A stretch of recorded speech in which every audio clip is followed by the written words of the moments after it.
Hello friends, welcome to SSC coaching centre. दोस्तों, आज मैं आपके लिए साधारण ब्याज के सवाल कराऊंगा जो कि बहुत इंपॉर्टेंट है। तो चलिए स्टार्ट करते हैं। पहला सवाल है, 5,000 रुपये पर 5% वार्षिक दर से 5 वर्ष का साधारण ब्याज क्या होगा। देखो, साधारण ब्याज का सबसे पहले तो जो बेसिक फॉर्मूला है वो आपको पता होना चाहिए।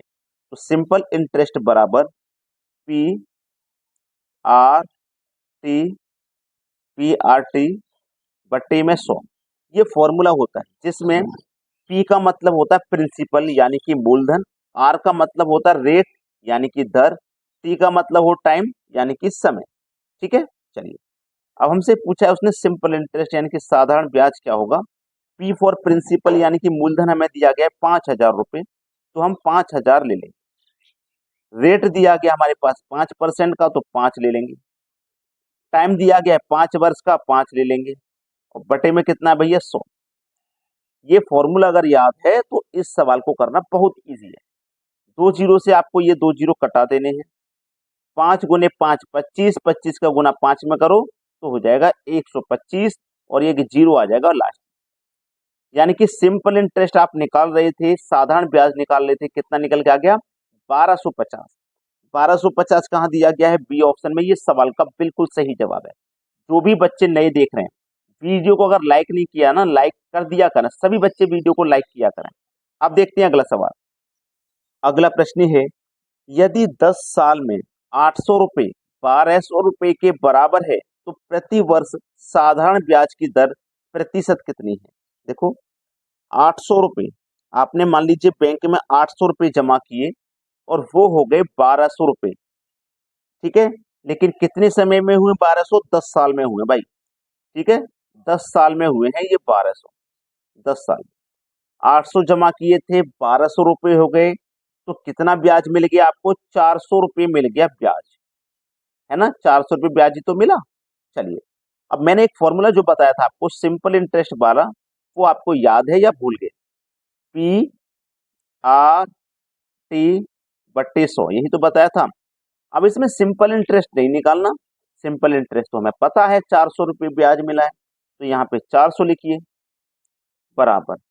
प्रिंसिपल हमें पता है कितना है, 800 रुपये हमने जमा किए थे बैंक में, प्रिंसिपल हमारा 800 रुपया है। ठीक है, रेट नहीं पता, दर प्रतिशत कितना है वही तो बताना है, आर की वैल्यू बतानी है। जबकि टाइम है हमारे पास 10 साल का, और बटे में कितना भैया, 100 है। कर लीजिए बस। 2 जीरो से यहाँ पे ये वाले 2 जीरो हम कटा देंगे, एक ये वाले जीरो से एक जीरो ये कटेगा। ठीक है, अब आपके पास बचा क्या, 8, इधर 40। 8 से 40 कटेगा, 8 पंजे 40, 5 बार में।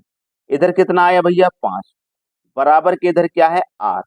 इसका मतलब आर की वैल्यू कितनी है, 5% की। जो दर है वो 5% का है। पहला ऑप्शन हो जाएगा सवाल का सही जवाब। अब देखते हैं अगला प्रश्न। अगला प्रश्न है, एक आदमी 3 वर्षों में साधारण ब्याज पर 815 रुपये एवं 4 वर्षों में 854 रुपये हो जाती है, वह धनराशि क्या है। देखो, 3 साल में कितनी हो गई धनराशि, 815 हो गई, और 4 साल में कितनी हो गई, 854 हो गई। देखो, 3 साल में कोई राशि 815 हुई है, इसका मतलब इसमें 3 साल का ब्याज शामिल है ना, 3 साल का ब्याज। तो हमें 1 साल का ब्याज पता लग जाएगा कितना है। कैसे पता लगेगा, देखिएगा। 3 साल से 4 साल हो गया, 1 साल बढ़ गया ना। 1 साल में अमाउंट भी बढ़ा है, 815 से 854 हो गया। अमाउंट कितना बढ़ा है आप देखोगे यहाँ पे, तो इसमें से इसको घटा दो, 14 में से 5 जाएगा तो 9 बचेगा। ठीक है, और इधर 84 में से 83 जाएगा तो 3 बचेगा, यानी कि 39 रुपया बढ़ गया है। तो हमें ये पता लगा कि 1 साल का ब्याज 39 रुपये बढ़ा। और जब साधारण ब्याज की बात है तो प्रत्येक वर्ष समान ब्याज रहेगा। एक वर्ष में 39 बढ़ा है तो दूसरे वर्ष में भी 39 बढ़ेगा, तीसरे में भी 39 बढ़ेगा। तो देखिए, ये 3 वर्षों में राशि हमारी 815 हुई थी, मतलब 3 वर्ष का ब्याज इसमें शामिल है। एक वर्ष का ब्याज 39, तो 3 वर्ष का कितना हो जाएगा, 3 से गुना कर दीजिए। 3 वर्ष में हो जाएगा ये 117, मतलब 117 रुपये ब्याज के इसमें शामिल हैं 815 में। तो 815 में से 117 रुपये ब्याज के घटा दो, आपको मूलधन पता लग जाएगा, धनराशि पता लग जाएगी कितनी है। ठीक है, घटा दीजिए।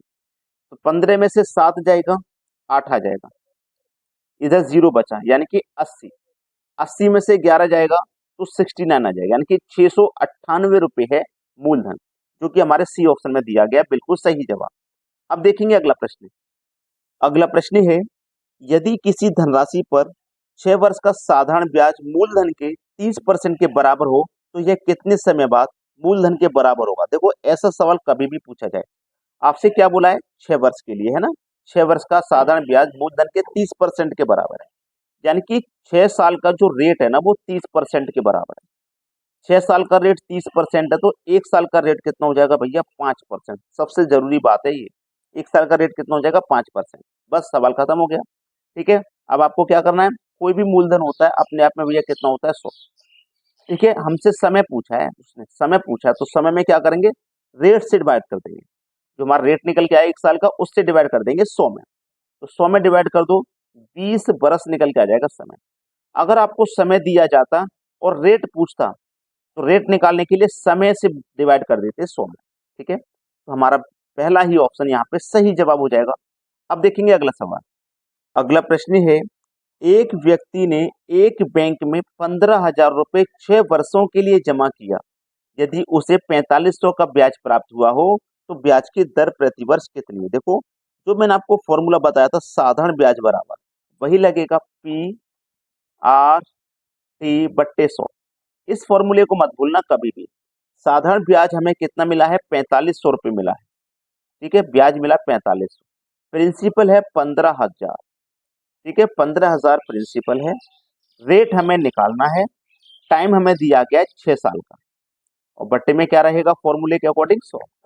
बस कर लीजिए, 2 जीरो से सीधे सीधे यहाँ पे आप 2 जीरो कटा दीजिए।